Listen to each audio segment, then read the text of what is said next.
O racismo religioso e a lente colonial ocidental codificaram a pombagira como uma força maléfica, operando nas sombras para corromper a moralidade tradicional. A entidade personifica o arquétipo do feminino insubmisso. Ela representa o rompimento de estruturas rígidas de controle e a dissolução de hierarquias opressoras. O termo deriva de Bombogira, um título de honra na tradição bantu. Na teologia umbandista e quimbandista, ela atua como a contraparte feminina de Exu, o mensageiro vital e guardião dos caminhos.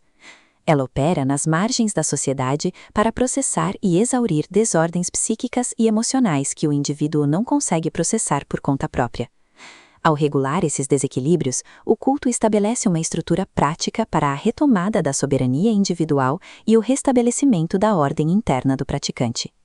Pombagira define um título coletivo, englobando uma vasta gama de consciências espirituais distintas. Esses espíritos se organizam em falanges, um sistema metódico de divisão de trabalho espiritual, onde cada grupo assume uma função específica. Essa estrutura em rede filtra a liberdade feminina em domínios práticos, convertendo energia em soluções que vão do campo afetivo à proteção defensiva. O sistema opera através de uma mecânica de causa, efeito e resolução, ignorando a moralidade binária paralisante que divide as ações apenas entre o bem e o mal absolutos.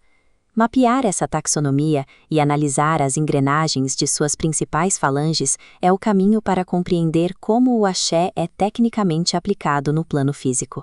O primeiro eixo operacional rege o poder e a soberania, focando em entidades que exercem autoridade e liderança direta. Maria Padilha habita este domínio de realeza.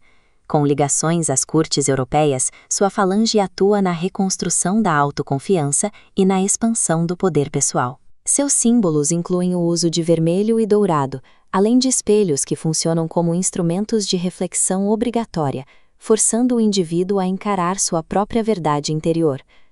Dentro deste mesmo domínio, a energia de comando é direcionada para aplicações táticas e defensivas. Maria Quitéria ilustra essa face combativa. Esta falange de guerreiras opera na linha de frente para realizar a defesa energética e o combate espiritual direto. Suas ferramentas, a espada e o escudo, são aplicadas para garantir a proteção imediata e o reestabelecimento da justiça para aqueles que foram lesados. Neste setor da taxonomia, a força feminina manifesta-se através da autoridade régia e da agressividade tática, necessária para a preservação da integridade do praticante. O segundo eixo da árvore taxonômica foca na transformação, no caos e na morte, lidando especificamente com o processamento de energias densas. A falange de Maria Mulambo rege esse processo através da iconografia dos trapos. Ela representa a resiliência e a capacidade técnica de transmutar traumas emocionais profundos em novos ciclos de força. Entidades como Maria Farrapo operam na estabilização mental, atuando diretamente no limite crítico entre a sanidade e o colapso psicológico total. Demandas que exigem uma intervenção mais severa e definitiva acionam o espaço operacional da Calunga Menor. Rosa Caveira domina a topografia da Calunga Menor. Sua falange atua no cemitério para aplicar a justiça divina e desintegrar estruturas de magias hostis. O cemitério serve como um ambiente de trabalho onde a morte é tratada como o mecanismo supremo de transformação e o ponto final para ciclos que precisam ser encerrados. O trabalho dessas falanges demonstra que a restauração espiritual frequentemente exige o confronto direto com a decadência e com a própria finitude humana. O terceiro domínio mapeia a rua, a liberdade e a emoção, priorizando a agilidade tática e a sobrevivência urbana. O ambiente histórico da Lapa contextualiza a atuação de Maria Navalha. Ela personifica a astúcia urbana e oferece proteção técnica a quem transita pelos espaços de boemia e pelas margens da cidade. A navalha simboliza um instrumento de corte preciso. Sua função é neutralizar riscos imediatos e fofocas, agindo com rapidez cirúrgica para proteger a reputação e a integridade do consulente. A falange cigana expande essa ideia para a liberdade nômade, regendo a abertura de caminhos financeiros, viagens e a movimentação constante de energia.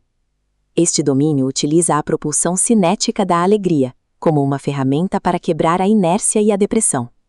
A falange 7 saias canaliza essa vibração festiva.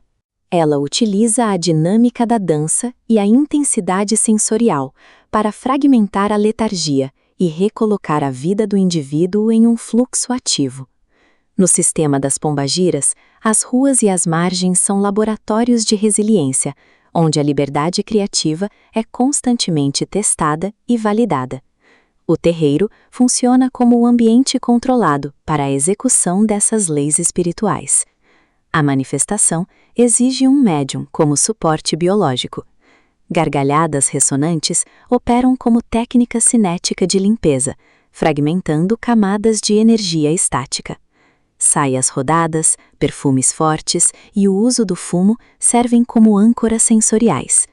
Esses elementos mantêm a sintonia precisa entre a frequência da falange e a consciência do médium durante o rito. Durante o atendimento, a entidade incorporada absorve e processa ativamente os picos de tensão emocional do praticante, oferecendo orientações táticas para a vida cotidiana. A incorporação é um método utilizado para aterrar correntes de energia espiritual de alta densidade, convertendo-as em soluções práticas aplicáveis ao plano físico. O trabalho das falanges é regido por diretrizes éticas restritas. O respeito ao livre-arbítrio é inegociável, e pedidos que buscam o prejuízo de terceiros resultam no bloqueio imediato do canal de comunicação espiritual. O padê materializa o axé, transferindo energia primária de elementos físicos, como fogo e álcool, viabilizando a intervenção das entidades numa troca energética. Essa convergência forma a encruzilhada, ponto nodal da geometria sagrada, onde o presente é forçado a definir uma nova trajetória. O ponto riscado atua como o selo final de estabilidade do portal. Traçado com pemba, ele funciona como uma assinatura magnética de alta precisão, direcionando a força da falange para um objetivo específico. A combinação de velas, pontos e oferendas forma um algoritmo espiritual rigoroso, exigindo conhecimento técnico e responsabilidade absoluta do operador. Ao integrar a taxonomia das falanges com a mecânica dos ritos e o ambiente do terreiro, visualizamos um sistema coeso de enfrentamento psicológico e espiritual. Esta estrutura demonstra como a pombagira funciona como uma tecnologia socio-religiosa avançada, desenhada para transmutar traumas e vulnerabilidades em poder de comando. O culto opera fora das bússolas morais coloniais, baseando seu eixo de atuação exclusivamente na premissa da justiça técnica e do fortalecimento da vontade individual. A lição final deste arquétipo é visceral. A conquista da liberdade exige um preço alto e vigilância constante, pois aceitar a submissão custa a posse da própria alma. Laroyer.